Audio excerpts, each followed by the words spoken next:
أعوذ بالله من الشيطان الرجيم. بسم الله الرحمن الرحيم.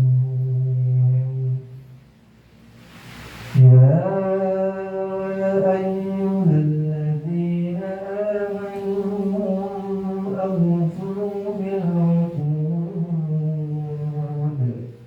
أحلت لكم بهيمة الأنعام إلا ما يتلى عليكم غير محل الصيد وأنتم حرم إن الله يحكم ما يريد. يا أيها الذين آمنوا لا تحلوا شعائر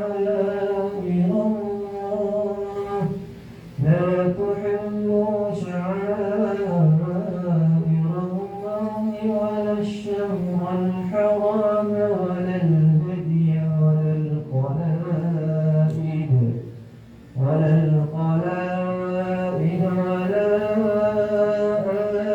آمين البيت الحرام يبتغون فضلا من ربهم ورضوانا وإذا حللتم فاصطادوا ولا يجرمنكم شنآن قوم أن صدوكم عن المسجد الحرام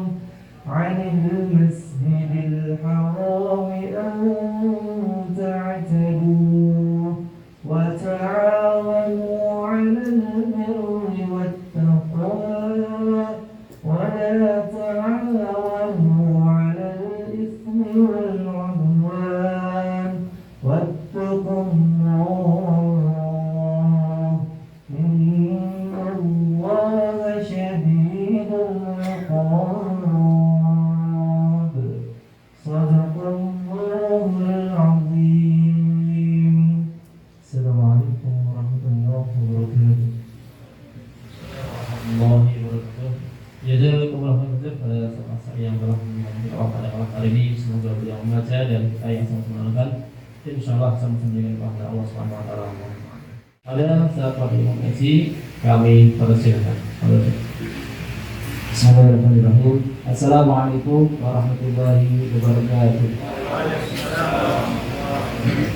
Alhamdulillahilladzi an'amana bi ni'matil Islam wa faddalana bil iman wa akramana bil Qur'an. Wassalatu wassalamu ala khairil anam nabiyina Muhammadin wa ala alihi wa ashabihi wa man tabi'ahum bi ihsan ila yaumil qiyamah. Amma ba'd. Para asatidz yang saya muliakan, juga seluruh jamaah, para mu'tadifun, para mu'tadifat yang dirahmati Allah SWT, segala puji dan segala syukur mari selalu kita rawat dan kita panjatkan yang kepada Allah SWT, Tuhan kita yang maha mulia, Tuhan kita yang maha terpuji, Tuhan kita yang terbaik kepada kita. Tidak dapat kita hitung berapa jumlahnya, tidak dapat kita nilai berapa harganya, dan tidak pernah sedikit pun berhenti mengalir kepada kita. Salat dan salam semoga senantiasa tambahkan kepada Nabi yang kita imani, Nabi yang kita cintai, Nabi yang senantiasa kita ikuti sunnah-sunnahnya dan kita harapkan syafaatnya, Nabi kita Nabi Muhammad sallallahu alaihi wasallam. Dan salam juga semoga tambahkan kepada keluarga tercinta beliau, para umat mukminin, seluruh sahabat, seluruh tabi'in, dan seluruh nabi termasuk kita lihat. Jamaah sekalian yang dimuliakan, tema kita seperti yang tadi disampaikan oleh Ustaz MC, aktivitas halal haram dan makruh saat puasa. Soal barunya kalau temanya ini tadi, saya tanya ke Ustaz Anwar ini maksudnya lebih ke tentang fikih atau apa itu? Minggu tadi saya lebih tujuannya ke fikih gitu.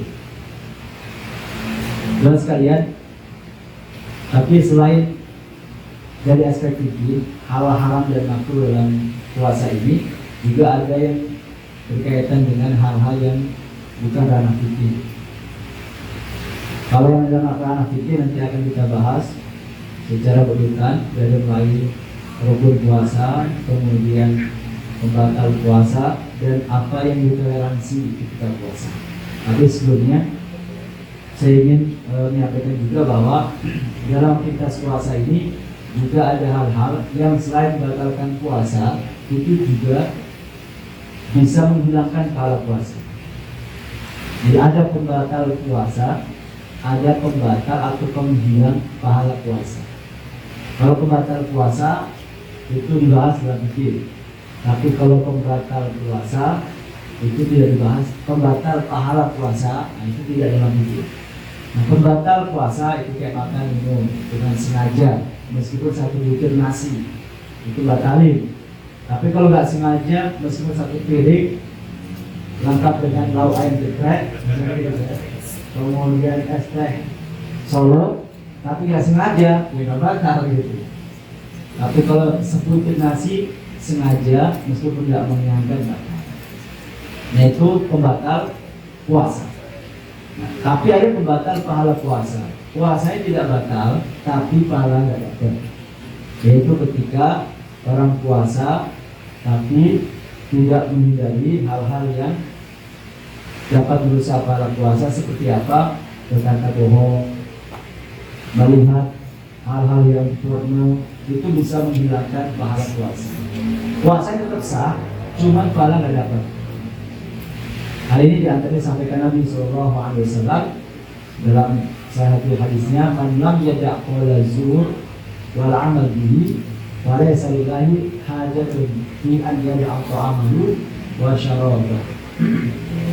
Barang siapa yang tidak meninggalkan perkataan yang zur, perkataan yang batil atau dusta, wal 'amal bihi, dan tidak meninggalkan melakukan perbuatan yang batil atau dusta, falaysa lillahi hajatun, maka Allah tidak membutuhkan sama sekali apa yang dia lakukan dengan puasanya, yaitu tidak makan dan tidak minum.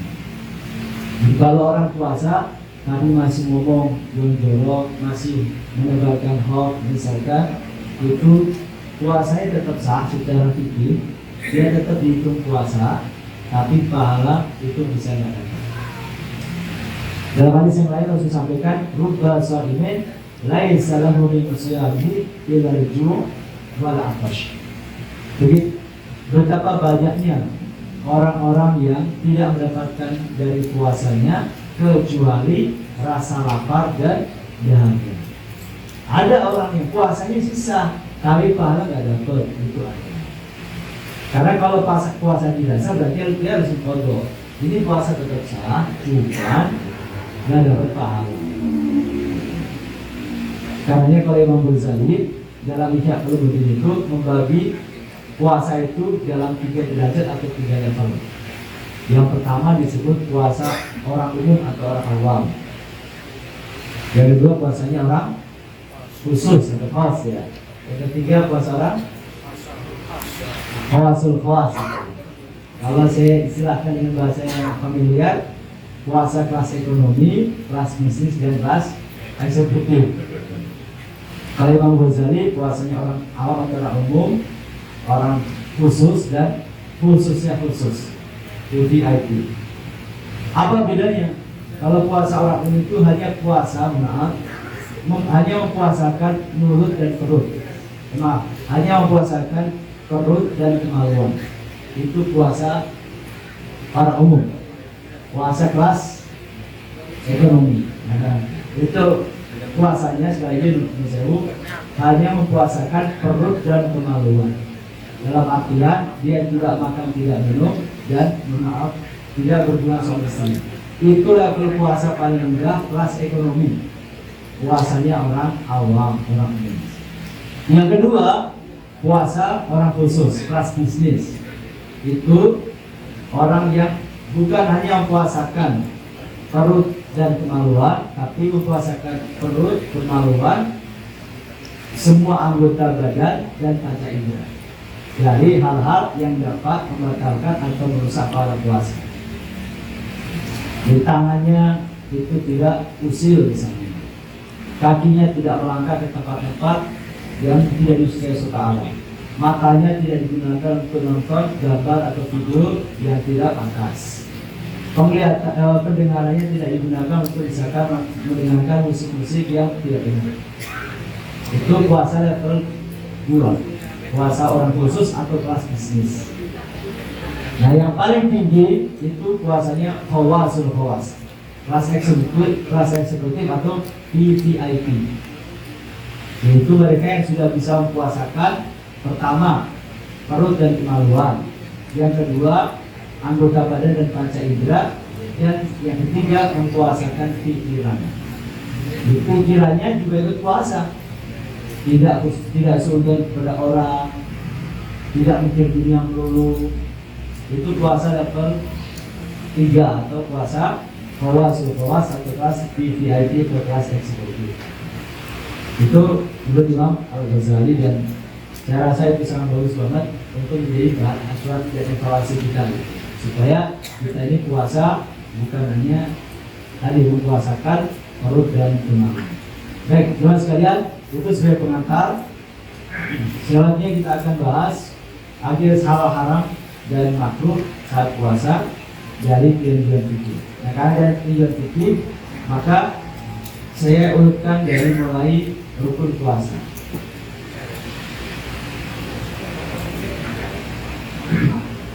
Rukun puasa ya. Rukun puasa itu cuma 2. Yang pertama, al-imsak, menahan diri dari melakukan pembatal puasa. Rukun puasa itu cuma 2. Kalau rukun sholat kan banyak loh. Berapa rukun sholat? 13-an ya. Ada 13, ada yang 11. Karena ada yang memisahkan ruku, misalkan ruku kan dengan tumaninah. Itu ada yang dihitung 1. Ruku bagi maknya itu 1 paket, ada yang memisahkan adalah ruku sendiri, pakai sendiri. Tapi jumlahnya belasan kalau rukun sholat. Tapi rukun puasa itu cuma 2, al-imsak yang pertama, yang kedua adalah an-niyah. Imsak itu kalian menahan diri dari melakukan berbagai pembatal puasa, tidak makan, tidak minum, tidak melakukan hubungan suami istri. Yang ketiga niyah. Udah dibilang, karena puasa itu ibadah tanpa bentuk. Satu-satunya ibadah yang tanpa bentuk itu puasa. Kalau ibadah yang lain ada bentuknya kan.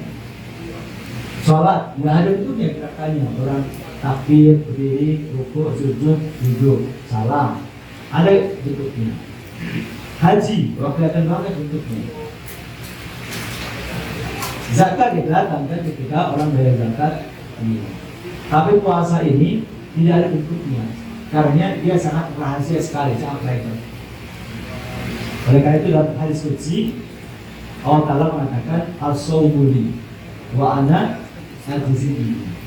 Puasa itu untukku dan aku yang akan balas. Kenapa Allah mengatakan puasa itu untukku? Emang ibadah yang lain tidak? Sama kan ibadah yang lain kita lakukan untuk Allah Ta'ala kan? Tapi karena sangat private-nya puasa, sangat rahasianya puasa, maka puasa itu seolah-olah itu memang hanya Allah yang tahu. Kalau ibadah yang lain ketika kita mengerjakan orang tahu. Yang baca Quran kan tahu. Kita baca Quran kelihatan, sholat kelihatan, sedekah kelihatan, haji lebih kelihatan lagi.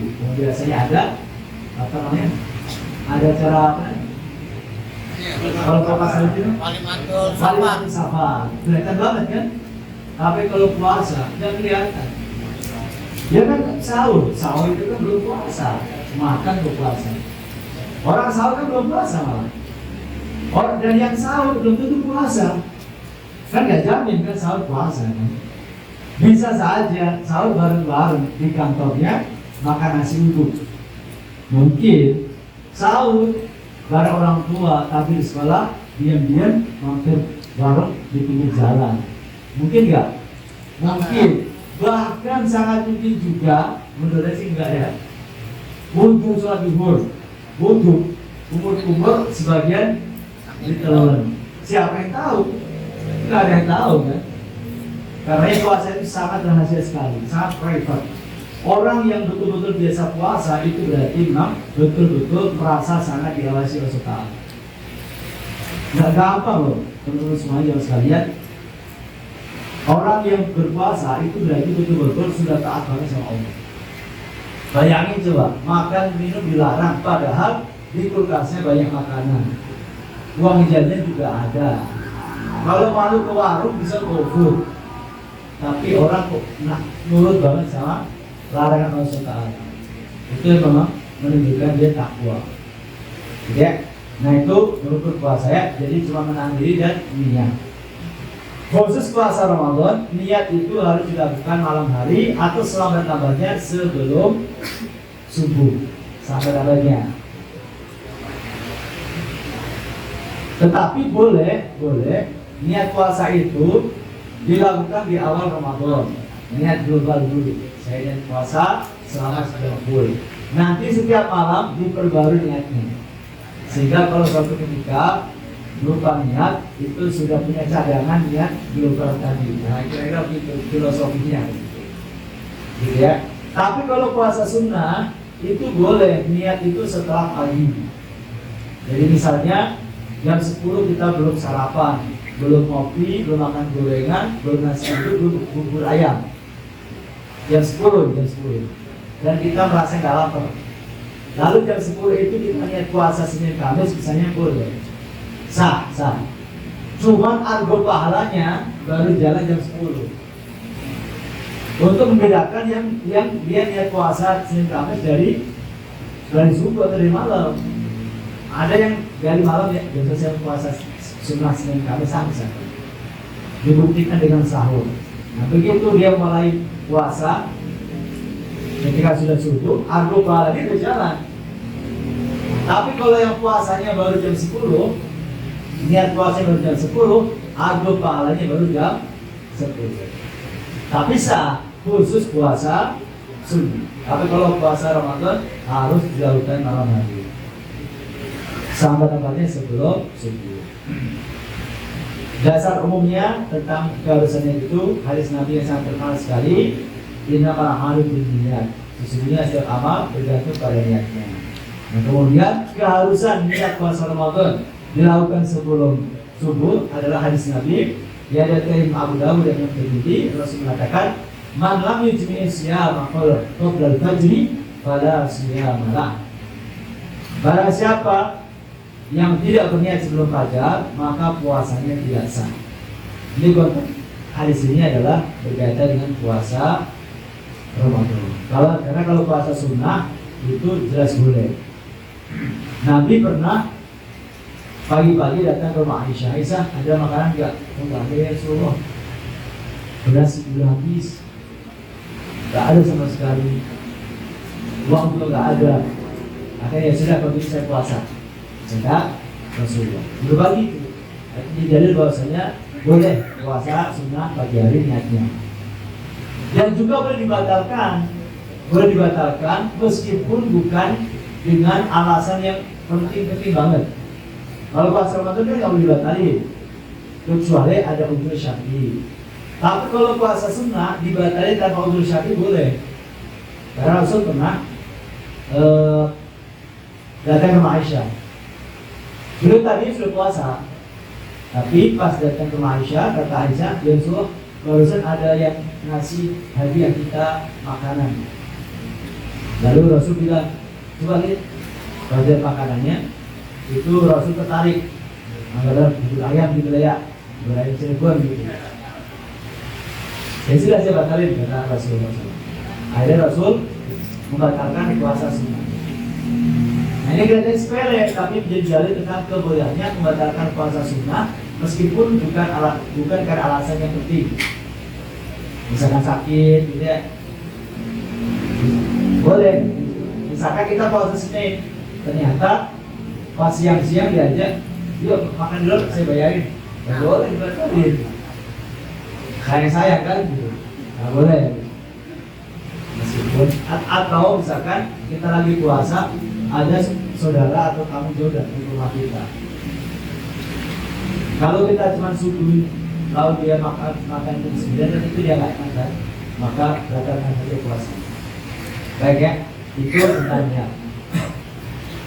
Ini sedangkan untuk niat puasa sunnah itu boleh dilakukan meskipun tidak pelakukan. Oke, saya agak cerita sedikit karena panjang ini ceritanya.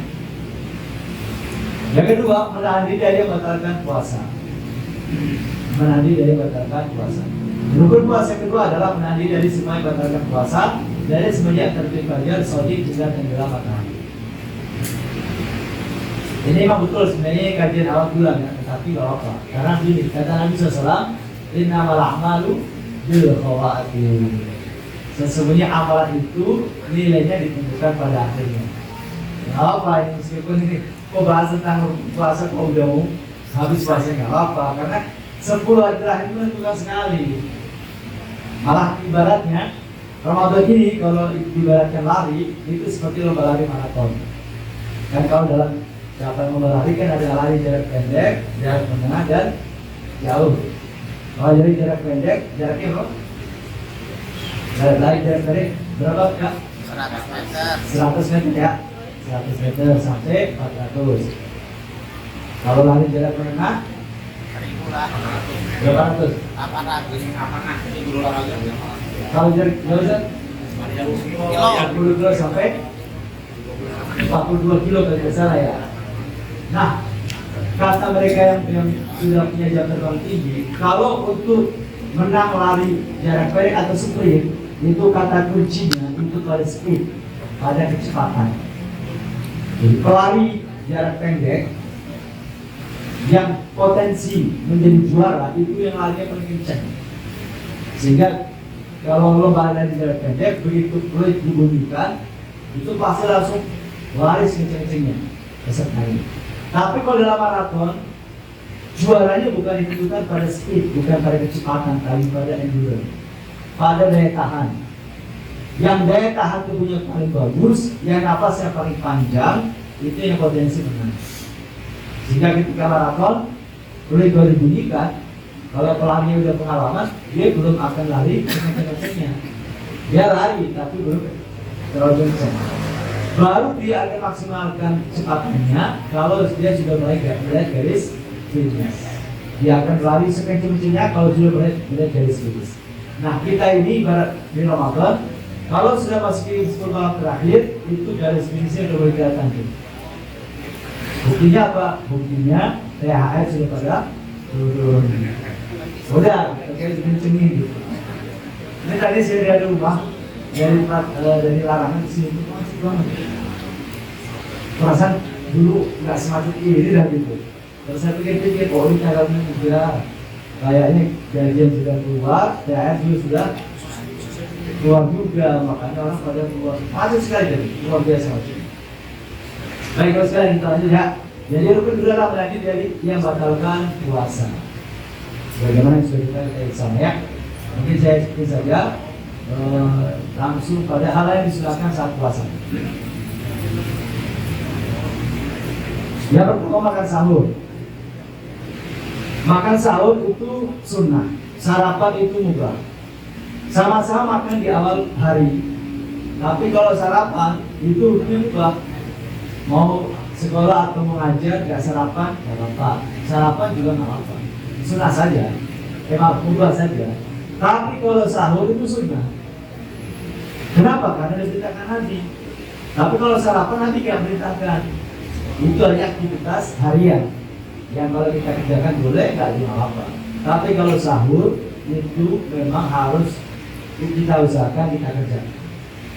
Rasul bersabda, man arada an yasuma falyatasahhar bi syai'in. Barang siapa yang ingin berpuasa adalah dia sahur dengan apapun. Jadi kita dianjurkan agar setiap puasa itu kita sahur, khususnya puasa Ramadan ya. Dengan hal usahakan sahur, tidak harus dengan makan berat. Yang penting ada konsumsi. Meskipun sekedar minum air putih atau mungkin teh manis atau kurma, yang penting ada yang dikonsumsi. Di kesempatan yang lain dalam hadis dari Imam Bukhari dan Imam Muslim, Rasul mengatakan, tasahharu fa inna fis sahuri barakah. Sahurlah kalian dan sesungguhnya sahur itu makanan yang penuh keberkahan. Bahkan Rasulullah SAW menyampaikan agar kita ini sebisa mungkin tetap sahur meskipun cuma minum seteguk air. Kata Rasul, as-sahur aklu barakah, Fala tad'uhu walau an yajru'a ahadukum jur'atan lima. Fa inna Allah 'azza wa jalla wa malaikatahu yusholluna 'alal mutasakhirin. Sahur adalah makan yang penuh berkah. Karena itu jangan kalian meninggalkannya sekalipun hanya dengan minum seteguk air. Karena sesungguhnya Allah dan para malaikat berselawat kepada orang-orang yang makan sahur. Hadis riwayat Ahmad dan disahihkan oleh Syekh Syurah Al-Nawawi. Sahur itu juga menjadi pembeda antara puasa kaum muslimin dengan orang-orang Yahudi dan Nasrani ketika itu. Rasul mengatakan, "Faslu ma baina siyamina wa siyam ahli kitabi aklatus saham." Perbedaan antara puasa kita kaum muslimin dan puasa ahli kitab terletak pada makan sahur. Jadi kalau kita ada kesunatan makan sahur, kalau ahli kitab tidak ada. Yang berikutnya kesunatan dalam puasa adalah mengakhirkan sahur. Mengakhirkan sahur. Hal ini didasarkan oleh hadis Nabi SAW. Tasaharna ma'a Rasulullah SAW, summa qumna ila sholati. Qultu kam kana qadima bainahuma? Qala 50 ayat. Kata Anas bin Malik menceritakan apa yang dia lihat dari Zaid bin Sabit. Kami pernah sahur bersama Nabi SAW. Kemudian kami pun berdiri untuk menunaikan sholat subuh. Ini bukan hanya bukber yang dianjurkan, tetapi sahur bareng pun juga pernah dilakukan Rasulullah SAW. Jadi kata Zaid bin Sabit, kami pernah sahur bersama Nabi SAW. Setelah sahur kita sholat subuh. Lalu Anas bertanya kepada Zaid, berapa lama jarak antara waktu sahur dan adzan subuh? Zaid mengatakan sekitar membaca 50 ayat. Itu jaraknya. Jadi karena dulu belum ada waktu, belum ada jam, sehingga ketika ditanya berapa sih jaraknya waktu kalian sahur sama Rasul dengan adzan subuh, jaraknya kira-kira waktu yang cukup untuk membaca ayat Al-Quran 50 ayat atau 60 ayat. Jadi ada tanya. Kemudian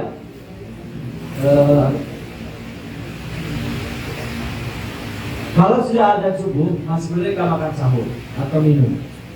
Jadi sering jadi perdebatan ya.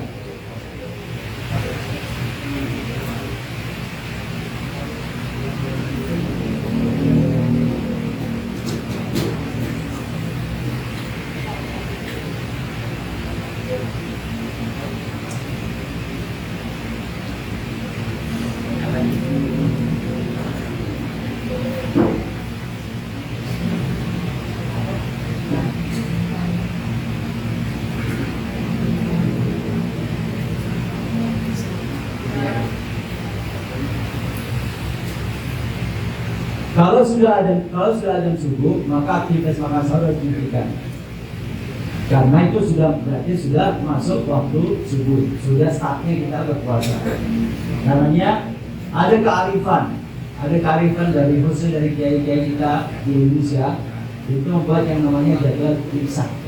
Itu bagian dari kearifan. Karena kalau misalkan tidak seperti itu, apalagi kita sekarang ya, buka puasa sambil nonton HP, sahur sambil nonton HP, tahu-tahu masih punya sudah Allah Akbar, kan bahaya kan?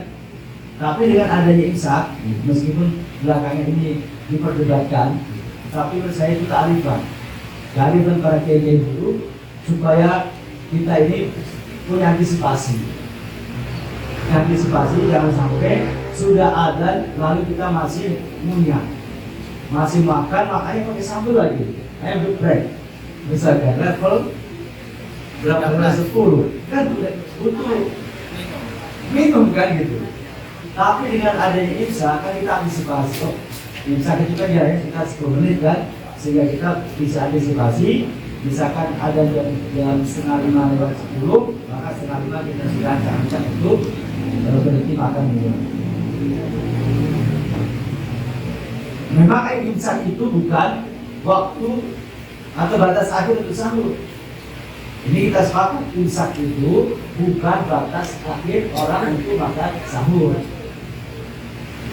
Tapi dia adalah warning lah, kira-kira kalau dalam lampu jalanan itu seperti lampu kuning. Kalau dari hijau langsung merah, bahaya. orang daripada jalan semuanya kenceng-kenceng, tiba-tiba langsung muncul lampu merah. Paling ada berat semua kan hiburan kan.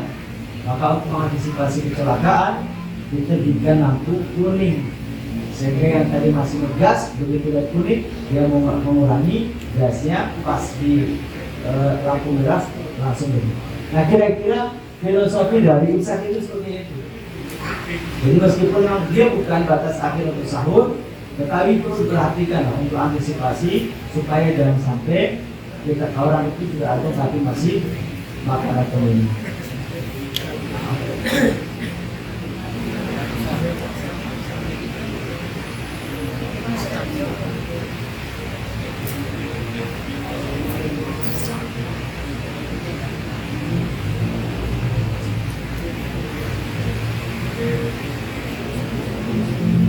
Saya seperti lihat nanti ekonomi kalau ada kelanjutan nanti kita diskusi di akhir ini. Ayat ketiga menyegerakan berbuka. Ini kita masuk Islam juga. La yazalun nasu bi khairin ma'ajal fitr. Manusia atau orang akan senantiasa berada dalam kebaikan selama mereka menyegerakan berbuka. Hadis sahih riwayat Imam Bukhari dan Imam Muslim. Kalau ini sih udah perlu diajari, kita semuanya konten lah kalau satu puasa ya, konten sekali. Sehingga sejauh pengalaman saya, kalau ada acara iftar jamaah ini atau buka puasa bersama atau bubur, kok ada tausiahnya, itu tidak akan bisa lama. Karena gak ada konsen, kecuali kalau acara di masjid. Tapi kalau acaranya misalkan di ruang terbuka, sudah sekali. Semua orang sudah tahu kapan harus berhenti. Semua orang berarti jam. Jadi kalau sama gerakan buka puasa, kita ini sudah paling sesuai dengan setengah jam. Begitu ada, langsung semuanya buka puasa. Itu tidak top sekali. Yang berikutnya keempat, dianjurkan berbuka dengan kurma. Kalau ada, kalau tidak ada, yang penting manis-manis. Dan ini jemaah sekalian, kalau saya renungkan, sunnah Nabi ini itu telah menjadi budaya kita. Saya perhatikan hampir di semua suku-suku di Indonesia itu memiliki makanan khas buka puasa yang manis-manis. Misalkan kolak ya. Kalau di Jawa kan ada kolak. Mungkin di Betawi juga apa ya? Aduh. Salah ya? Itu salah ya kan? Itu kan dulu kan namanya zaman dulu untuk mendatangkan kurma kan susah kan? Dulu kurma itu kan langka di kita kan jauh dalam kita. Maka kearifan kiai itu, nggak tahu bagaimana caranya, itu bisa membudaya. Pokoknya setiap buka puasa di berbagai daerah itu selalu ada menu khas yang manis. Karena kurma itu susah, diciptakanlah makanan-makanan yang manis-manis dan itu biasanya khas Ramadan. Itu menurut saya kesuksesan para ulama zaman dulu. Bagaimana mereka bisa menjadikan sunnah itu menjadi budaya di masyarakat. Luar biasa. Tidak gampang. Itu sangat luar biasa. Yang kelima, berdoa ketika berbuka puasa. Karena doa ketika berbuka puasa itu termasuk satu doa yang potensi dikabulkan oleh saudara. Rasul mengatakan, "Kala tatanzatura bi'amatum al-imamul 'adilu was-shaimu hina yuftir wa da'watul mazlum." Ada 3 orang yang doanya tidak ditolak. Pertama, pemimpin yang adil, yang kedua orang yang berpuasa ketika dia berbuka, dan yang ketiga adalah doa orang yang terzalimi. Karena ketika kita puasa itu dianjurkan untuk perbanyak doa. Doanya bebas. Karena kita memanfaatkan momen buka puasa, momen yang kita pentingkan. Adapun doa buka puasa yang biasa kita yang kita baca itu pilihan saja, seperti doa yang diriwayatkan Imam Abu Dawud dan hadis ini Hasan Kasyarbani. Ya, ada jabat doa wa mutalatil uruq wa dabatal ajri insyaallah. Ini salah satu doa yang bisa kita amalkan, tapi secara umum waktu atau momen buka puasa itu termasuk momen yang mustajab untuk kita gunakan berdoa. Jadi kita boleh berdoa saja yang sedang menghadapi yang masih perguruan tinggi sekarang SNBP ya. Makanya ketika itu saya bingung deh. Nah itu berdoa supaya lulus itu boleh. Ya. Oke. Siap. Sudah mulai. Yang berikutnya, di antara kesunatan dalam puasa dan memberi makan buka puasa kepada orang lain. Dan ini menjadikan pahala kita double. Kata Nabi SAW, "Man fattara sha'iman kana lahu mithlu ajrihi ghairu annahu la yanqusu min ajri sha'i syai'an."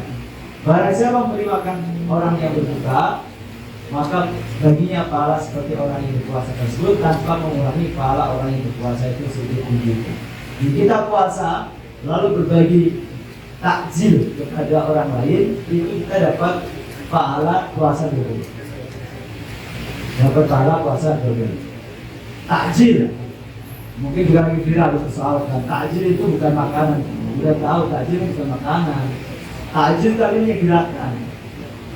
Takjil itu artinya memang menyegerakan. Cuma ini sudah terserap dalam istilah di masyarakat. Takjil itu bukan sebatas makanan, tapi makanan membuka puasa.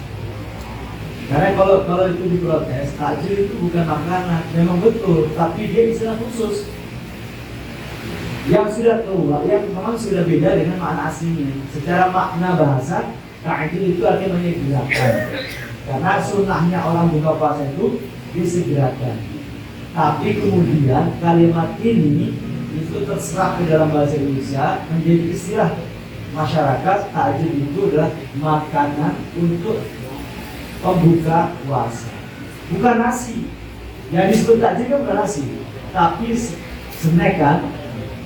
Sehingga kalau ada yang mempersoalkan itu, saya itu berlebihan, sangat berlebihan. Karena dalam istilah agama juga sama. Dalam istilah agama kita itu ada namanya definisi bahasa atau ta'rif lugawi, ada ta'rif istilahi. Nah, takjil yang dimaknai sebagai makanan oleh masyarakat itu sudah masuk ke wilayah ta'rif istilah. Jadi menurut saya itu agak berlebihan kalau ada yang mempersoalkan. Baik, ini yang berikutnya membatal puasa. Yang pertama tentu makan dan minum dengan sengaja. Ini sudah jelas banget. Jadi orang makan dengan sengaja, sekali lagi meskipun cuma sebutnya nasi, membatalkan kalau sengaja.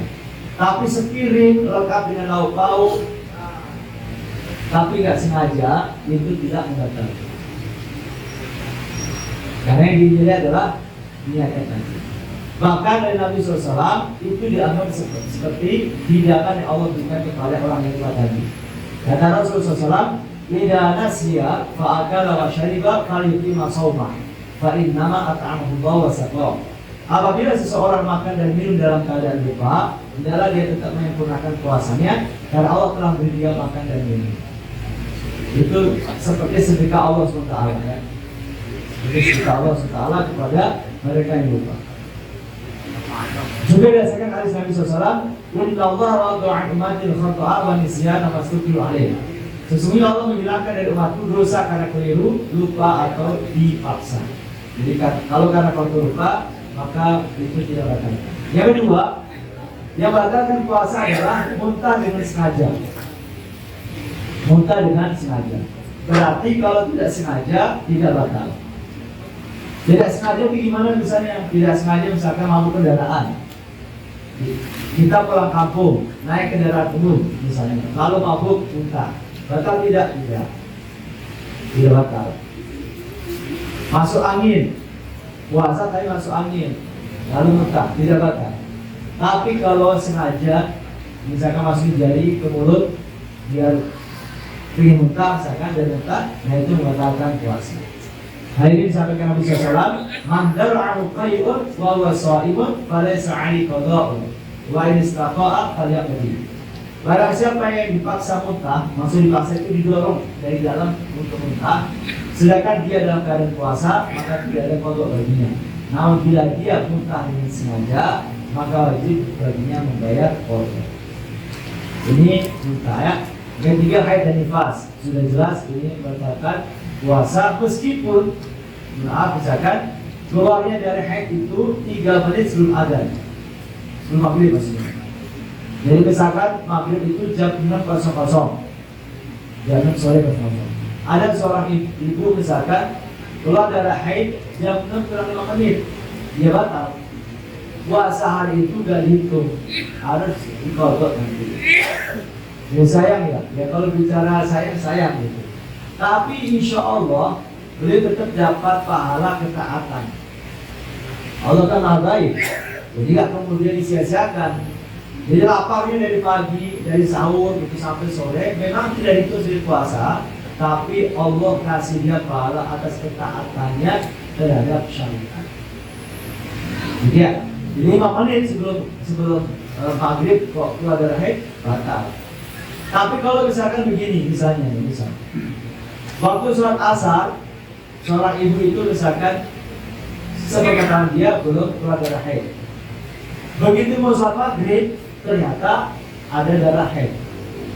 Dia nggak tahu kapan keluarnya. Pokoknya sepengetahuannya waktu asar belum. Tahu-tahu pas maghrib. Tapi juga puasa, mau sholat maghrib ternyata ada darah haid. Nah kalau seperti ini puasanya terhitung tetap sah. Tidak berkodok, tetap sah karena yang dia tahu memang dari belum. Itu yang dia tahu secara pasti. Ya. Yang berikutnya yang keempat, keluar mani dengan sengaja. Maaf ini bukan jorok ya, tapi memang ya, ini agama kita membahas semuanya gitu. Keluar mani dengan sengaja itu batalkan puasa. Sengaja itu bagaimana? Sengaja yang saya pakai tangan itu sengaja. Termasuk dihukumi sengaja juga itu nonton gambar atau video porno. Jadi, orang nonton gambar, video porno atau gambar porno, lalu maaf keluar sperma itu dihukumi sengaja dan batal puasa. Kenapa kok bisa dihukumi sengaja? Iya, karena nonton dan lihat itu kan lama, yang dianggap sengaja. Tapi kalau cuma sekilas, misalkan maaf, lewat di HP kita gambar porno, tapi langsung kita skip, tapi sudah terekam sedikit, lalu maaf itu, kemudian sampai mendorong keluar sperma tidak ada. Tapi kalau lewat di beranda, tapi kemudian ditonton, misalkan 3 menit, itu 3 menit ya, misalkan batal, kalau ditonton batal. Tapi kalau langsung di skip tidak batal. Termasuk juga yang tidak sengaja itu mimpi basah siang hari. Mimpi basah siang hari itu tidak membatalkan puasa karena di luar kesengajaan. Ya. Yang kelima, berniat membatalkan puasa itu sudah batal puasanya. Berniat membatalkan puasa itu sudah batal puasanya. Maksudnya bagaimana? Misalkan gini. Misalnya kita mau pulang kampung, anggaplah saya mau pulang kampung ke Kudus misalnya. Saya mau pulang kampung ke Kudus. Orang yang musafir itu kan boleh tidak puasa ya. Syaratnya pertama, safarnya itu sejauh atau sejarak yang membolehkan orang untuk puasa sholat, yaitu lebih kurang 86 km, itu satu. Yang kedua, bolehnya dia tidak puasa atau batalkan puasanya kalau sudah di tengah jalan atau sudah di tengah perjalanannya. Itu baru boleh. Karena tidak boleh orang ketika mau pulang kampung misalnya, kayak saya misalkan ke Kudus, lalu misalkan besok saya mau pulang kampung ke Kudus misalnya, jam 8 pagi misalnya, maka tidak boleh kemudian malam ini saya ngajak keluarga, besok kita nggak usah puasa ya, kan kita mau pulang kampung, lalu pagi lagi sarapan. Nggak boleh, karena judulnya belum safar. Tapi kalau sudah safar, jadi besok berangkat jam 8, jam 1 siang saya lapar banget misalnya, lapar, pusing, ngantuk sekali misalnya, lalu mudah saya batalin puasa saya, boleh.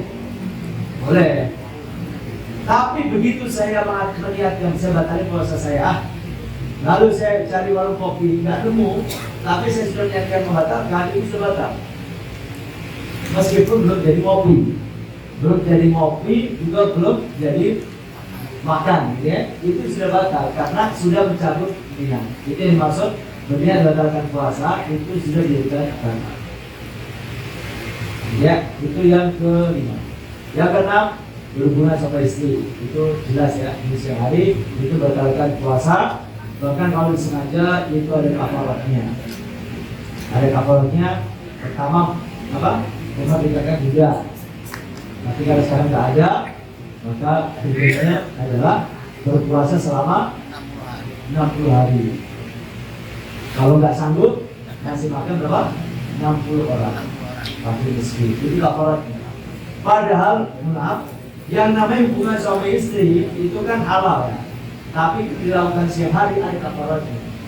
Nah bagaimana kalau yang dari awal, dari pagi nggak puasa? Dosa besar. Orang tidak puasa Ramadan itu dosa besar. Siang-siang rokokan misalnya itu dosa besar. Dan berikutnya, yang terakhir hal-hal yang ditoleransi ketika puasa. Ditoleransi itu maksudnya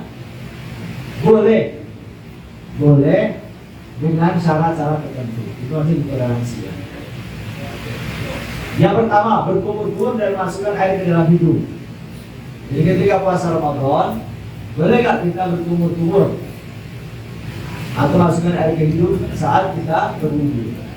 Itu dibolehkan dengan catatan tidak terlalu dalam. Jadi kumurnya itu hanya di bagian depan mulut, masih di bagian yang dalam lah, jangan sampai yang gitu. Jadi sedikit aja. Kan kalau misalkan kita habis bangun tidur ya, habis bangun tidur kan di mulutnya nggak nyaman.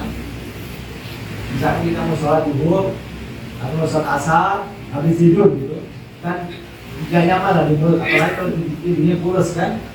Boleh nggak kumur? Boleh, tapi tidak boleh terlalu dalam. Jadi sedikit saja gitu, jangan aja. Oh itu nggak boleh. Masukkan air minum juga dibolehkan. Hal ini biasakan berhadis Nabi SAW dari Laqit bin Sabirah. Melihat dia berkata, "Qultu ya Rasulullah, akhbirni 'anil wudu." Qala, "Asbigil wudu'a wa khalil bainal asabi' wa barik fi istinshaqi illa an takuna sha'iman." Aku bertanya, "Ya Rasulullah, jelaskan atau kabarkan kepadaku tentang wudu." Jadi ada seorang sahabat tanya tentang wudu ke Rasul. Dia belum tahu kata cara wudu. Lalu Rasul menjelaskan, sempurnakanlah wudumu, basuhlah sela-sela jarimu, dan beristinsyak lebih dalam, kecuali jika kamu sedang berpuasa. Ini hadisnya dipotong ya, tentu masih ada yang ditanya. Poinnya adalah ketika Rasul mengajarkan seorang sahabat yang bernama Laqit bin Sabirah, ketika bertanya tentang tata cara wudu, Rasul mengatakan ketika wudu sempurnakan wudumu. Kalau wudu itu dilakukan secara sempurna, diawali dengan membasuh tangan dan sela-sela jari. Kemudian beristinsyak. Beristinsyak artinya memasukkan air ke dalam mulut. Kata Rasul, beristinsyaklah lebih dalam, artinya umurnya itu kecuali kalau kamu sedang puasa. Nah dari kalimat ini itu dalil kesimpulan sebagai ulama, boleh kita berkumur ketika puasa, tapi tidak boleh terlalu dalam. Boleh, tapi jangan terlalu dalam. Kalau mau nggak kumur ya nggak apa. Kalau mau kumur itu ditoleransi, tapi dengan catatan jangan terlalu dalam. Yang kedua, bersiwak. Bersiwak atau bersuci di kayu siwak selama puasa termasuk yang dibolehkan berdasarkan keumuman hadis Nabi SAW. Laula ana syukru ala ummati aw ala nasi la amartu bisiwaki ma'a kulli salatin. Muttafaqun alaih. Kata Rasulullah SAW, seandainya tidak memberatkan umatku atau tidak memberatkan manusia, aku pasti memerintahkan mereka untuk bersiwak setiap kali hendak sholat. Hadis ini dari Bukhari dan Muslim. Jadi disunahkan banget setiap kita mau sholat itu kalau bisa bersiwak. Tapi siwak di sini itu lebih ke siwak kering, yang pakai kayu itu. Kalau model siwak kita gosok gigi yang pakai odol itu, nah kalau itu makruh. Sebisa mungkin tidak dilakukan kecuali sebelum subuh. Tapi kalau siang hari atau sudah subuh, sebisa mungkin dihindari. Karena itu potensi tertelan. Karena ketika kita gosok gigi, umurnya kan kenceng kan. Nah itu dikhawatirkan ada yang tertelan. Tapi kalau siwaknya siwak ayu itu tidak apa-apa. Siwak ayu tidak apa-apa. Yang penting juga tetap dijaga. Jangan sampai serabut dari siwaknya itu tertelan. Ini sudah tadi ya. Jadi saya bahas. Yang berikutnya termasuk ditoleransi adalah menghirup inhaler artinya angin. Menghirup aroma uap itu tidak membatalkan puasa. Dan semacamnya inhaler ini hanya contoh saja. Jadi aromaterapi, minyak kayu putih. Jadi misalkan kita lagi pilek, puasa lagi pilek, lalu kita menghirup aromaterapi atau sejenisnya, itu termasuk yang ditolerir, tidak batalkan puasa. Kenapa? Karena yang dihirup itu kan udara.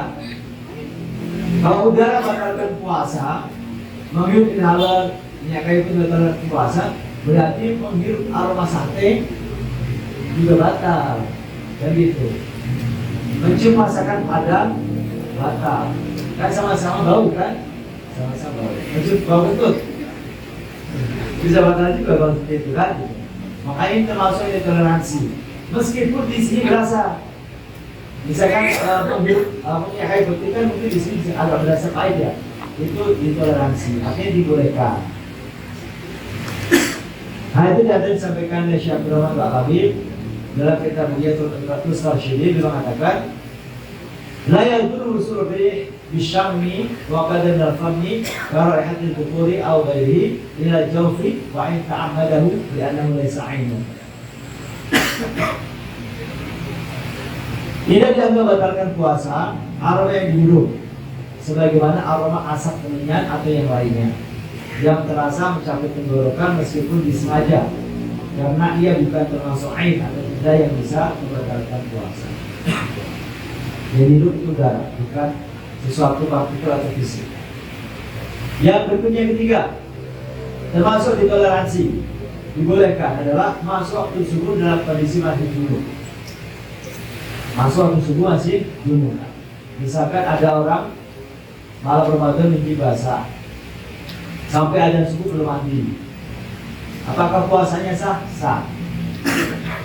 Suami istri berhubungan malam Ramadan misalnya, sampai azan subuh belum mandi. Apakah puasanya sah? Sah. Termasuk toleransi.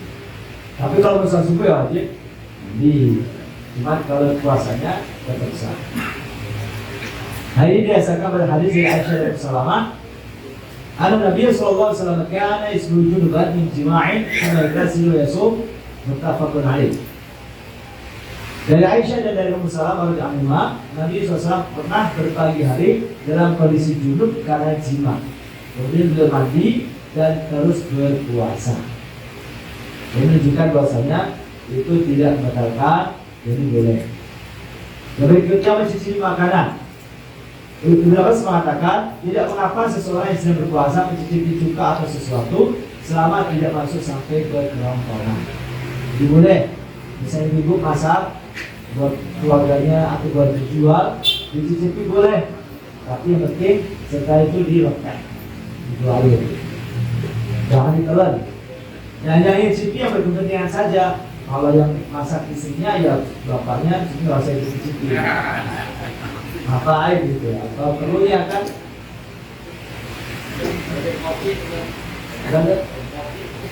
kopi boleh, boleh kopi apalagi kan mau dijual kan boleh ya. Suaminya nggak masak, jadi di rumah masak. Oh nggak apa, pokoknya yang berkepentingan lah ya. Artinya memang berkepentingan untuk memastikan masakannya itu bagus lah. Bukan berkepentingan pengen tahu rasanya. Nah gitu, kalau itu mantap.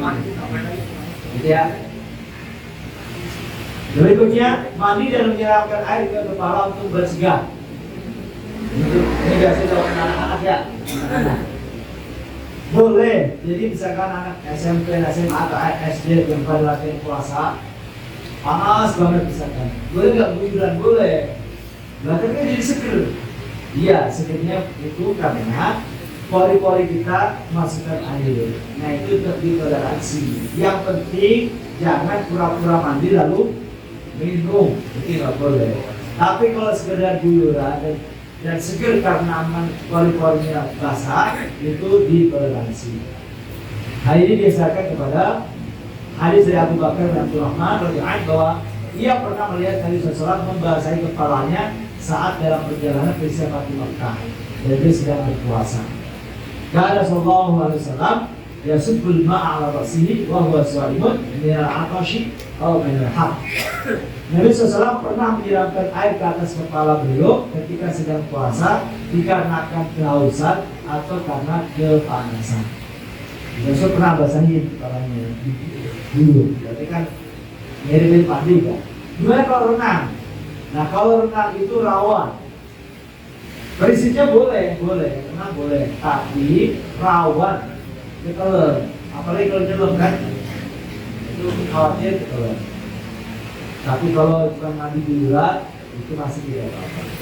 Kemudian riwayat Ibnu Umar, wa kana Ibnu Umar radhiyallahu anhu sauban fa'alqahu alaihi wa huwa sha'imun. Ibnu Umar radhiyallahu pernah membasahi pakaiannya dan diletakkan di atas kepalanya ketika sedang puasa. Dikompres kalau bahasa kita ini. Ibnu Umar panasnya puasa dikompres. Itu boleh. Termasuk ditoleransi. Ya. Yang berikutnya bekam dan donor darah. Bekam dan donor darah. Abu Zaid al-Khudri berkata, "Rakhasa Nabi sallallahu alaihi wasallam fil qiblati lis-shaimi wal hijamah." Nabi SAW memberi keringanan atau rukhsah bagi orang yang berpuasa untuk mencium istrinya dan berbekam. Boleh berbekam atau mencium istri. Dalam hadis ini disebutkan dua, mencium istri atau berbekam. Untuk mencium istri itu diperbolehkannya khusus yang memang yakin bisa menahan syahwat. Kalau pengantin baru dianjurkan tidak. Tapi kalau pengantin lama ya insya Allah nggak apa-apa. Iya. Nah, bekam dan donor darah itu juga ditoleransi, tapi dengan syarat dia dibekam atau di donor darah itu tidak berpengaruh kepada puasanya secara signifikan. Kalau menjadikan dia lemas sekali, maka itu makruh. Kalau sampai dia keringat misalkan lalu mendorong dia untuk membatalkan puasanya tidak boleh. Tapi kalau dia dibekam atau donor darah itu kalau pengaruh nggak terlalu signifikan, ya santai-santai aja gitu karena sudah biasa bekam, sudah biasa berdarah rutin, maka tidak apa-apa bekam dan berdarah pada saat sedang berpuasa. Tapi kalau sampai bikin keringan sehingga dia membatalkan puasanya itu tidak boleh. Ya. Yang ketujuh mencium istri bagi yang mampu menahan syahwat. Jadi saya sampaikan, kalau mampu menahan syahwat boleh, tapi kalau tidak mampu tidak diperbolehkan. Itu dua sekalian 7 hal yang ditoleransi ketika berpuasa. Sebagai penutup, orang-orang mendapatkan rukhsah atau keringanan tidak puasa. Saya sampaikan saja. Pertama, orang sakit. Orang sakit termasuk didapat keringanan untuk tidak puasa. Sakit ini ada dua macam.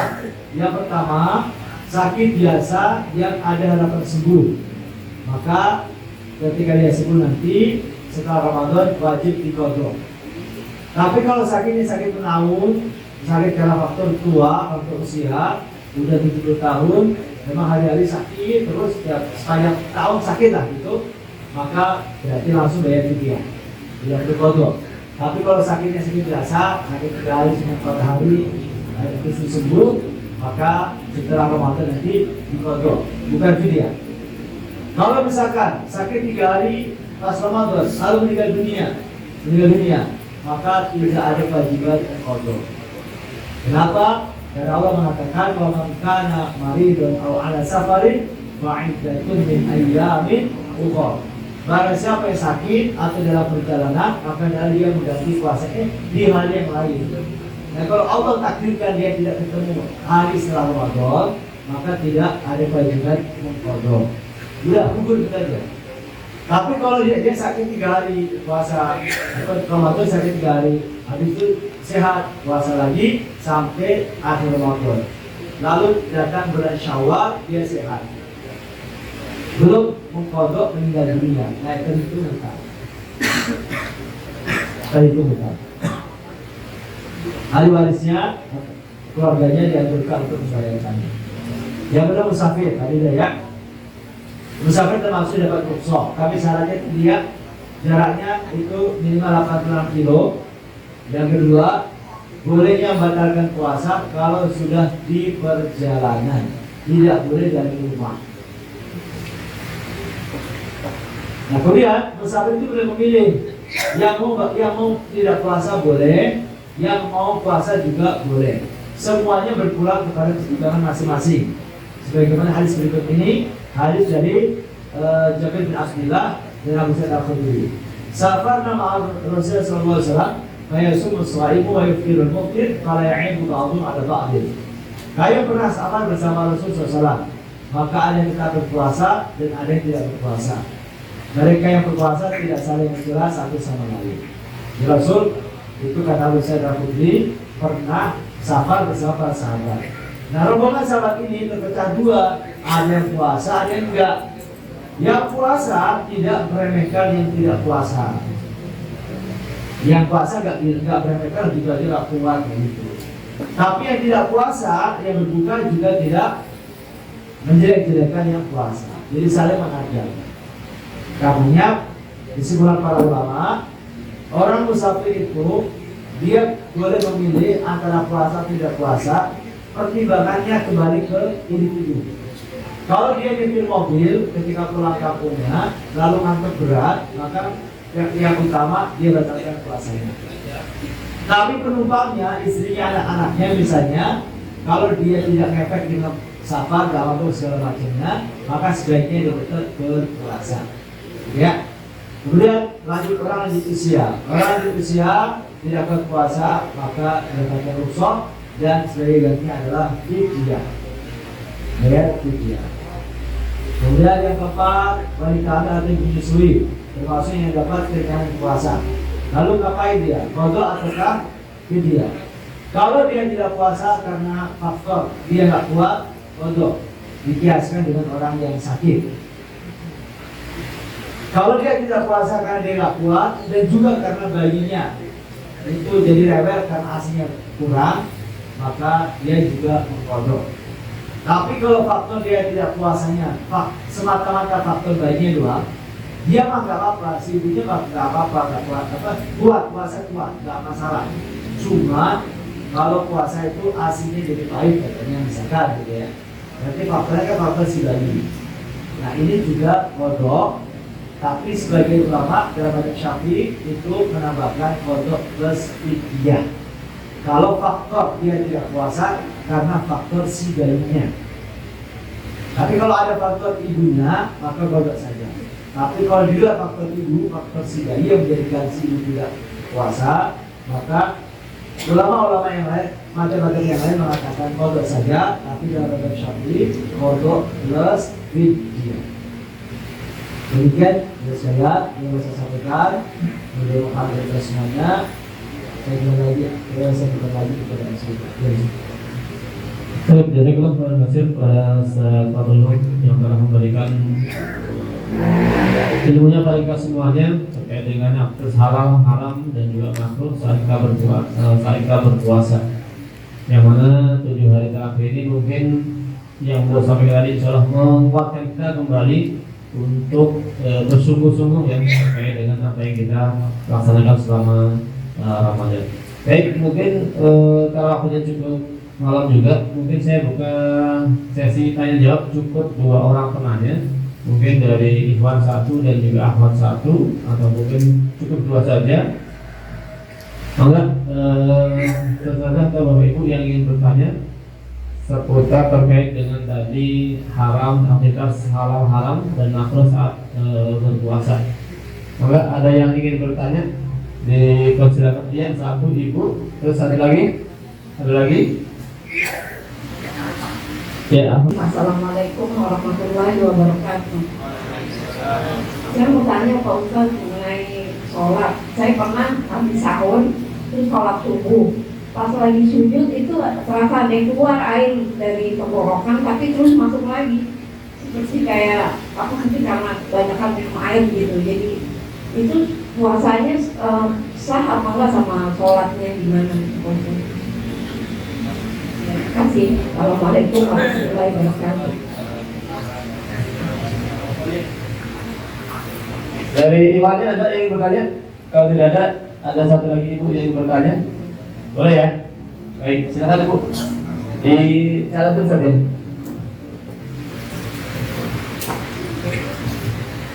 Assalamualaikum warahmatullahi wabarakatuh.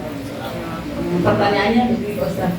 Untuk di Indonesia kita kan puasa selama setengah hari ya 12 jam. Nah kalau untuk di belahan bumi yang lain ada puasanya yang sampai dengan artinya mataharinya itu tenggelamnya agak lama gitu Ustaz. Apakah kita mengikuti sama 12 jam atau sampai tenggelamnya matahari di tempat yang ada? Tuh, begitu aja. Assalamualaikum warahmatullahi wabarakatuh.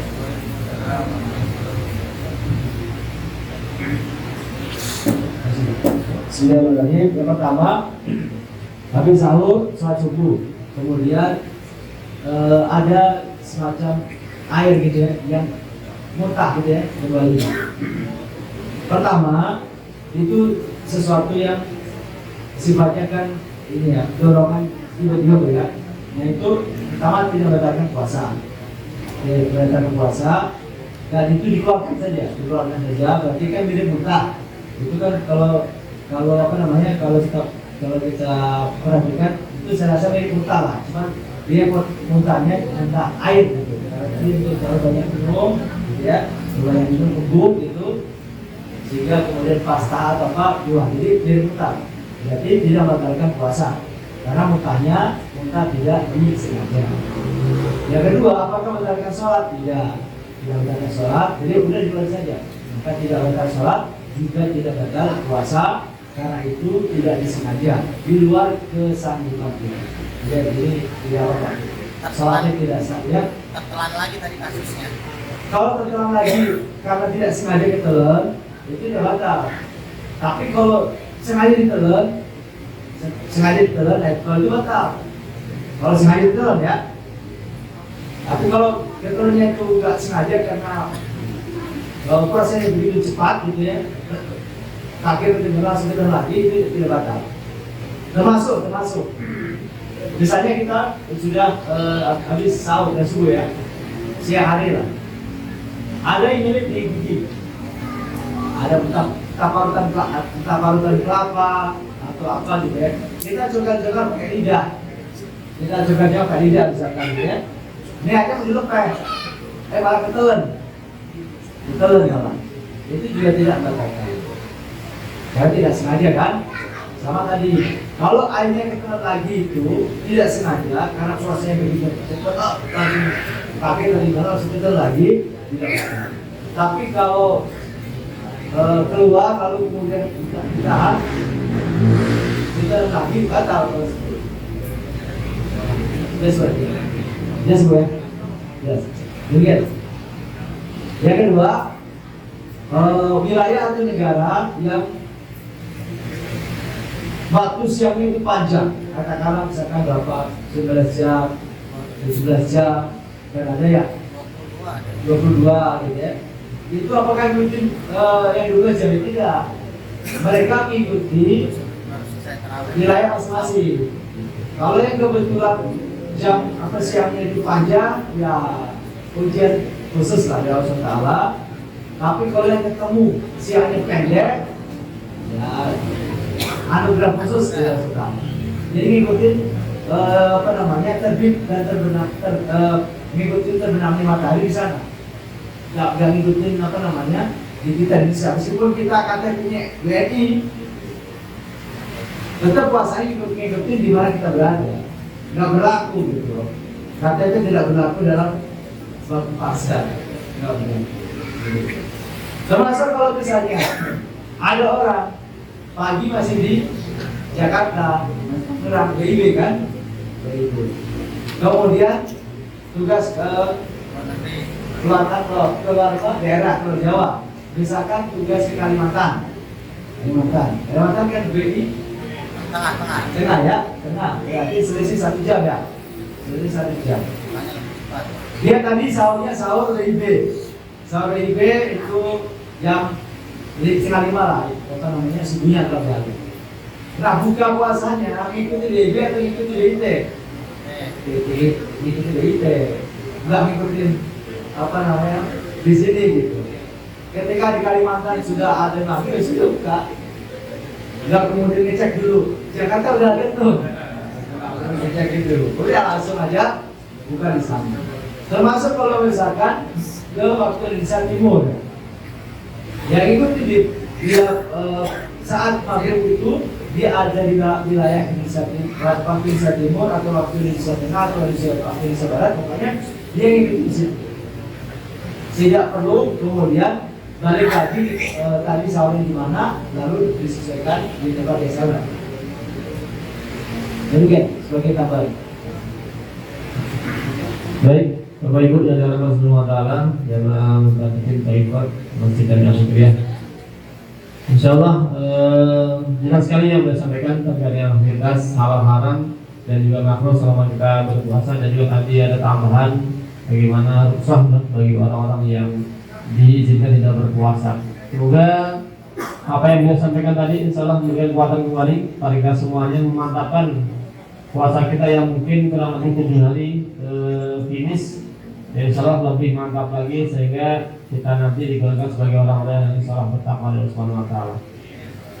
Baik, kita tutup insyaallah pengajian dari pada malam hari ini sambil kita baca hamdalah. Alhamdulillahirabbil alamin. Doa majelis, subhanakallahumma wa bihamdik asyhadu an la ilaha illa anta astaghfiruka wa atubu ilaik. Saya mohon maaf. Assalamualaikum warahmatullahi wabarakatuh.